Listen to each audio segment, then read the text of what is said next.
like in my industry, imagine all the little steps that we have to take with our organic farming, with our hand-blown recycled glass, with our recycled paper, vegetable, and all the little details, all the certification expenses and all that stuff. Still, with the competition, I have to arrive on the shelf, same price or even lower than, complete mass produce, whatever you want to call it, tequilas at the same price, like Patron, like Don Julio, brands that make like 3 million cases a year. I make 10,000 cases a year.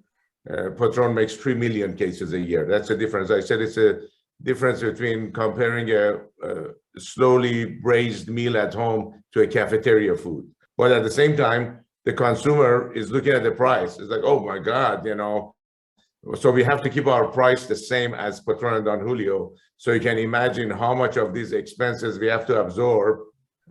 Maybe not 100%, but you really get what you pay for. People look at a bottle of tequila for $60 and then they see a bottle of tequila for $20. They're like, oh, wow, man, why is this tequila $40 more? Well, because, for a lot of reasons. One of the reasons could be like during the steps of distillation, we have each stage, we have a head and a tail, which is all the impurities that distilleries like myself, we actually dispose of that and we don't even keep that. There is trucks going around, tanker trucks going around and purchase head and a tail from other distilleries that instead of throwing these impurities away, they actually sell it to this company.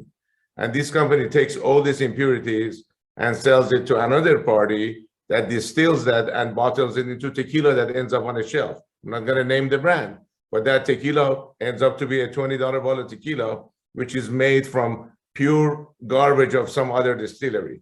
So that's why there is $40 worth of saving in that bottle of tequila. It's like some, especially now, I don't know how much you're into tequila industry, but, unfortunately, our industry has been infested by celebrities, and every week you wake up, there is another celebrity tequila brand that is really bad quality juice with very, very high price, and people are just, grabbing it off the shelves because we live in a society that is just, really starstruck by celebrities, I guess. Absolutely. I mean, one could say that marketing is everything, right? I mean, there are brands that I still feel like I want to buy when I see them, even though I know that I don't actually want to buy them.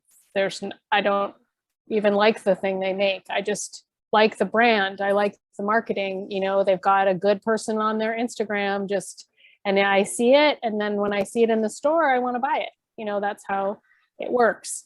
And I think it's a good marketing lesson for me every time that happens, because that's what happens. That's why people buy stuff. So I think the farmers market has been a really excellent place for us to do our kind of, one-to-one marketing. We don't get as many people as we used to coming through the markets that are just browsing.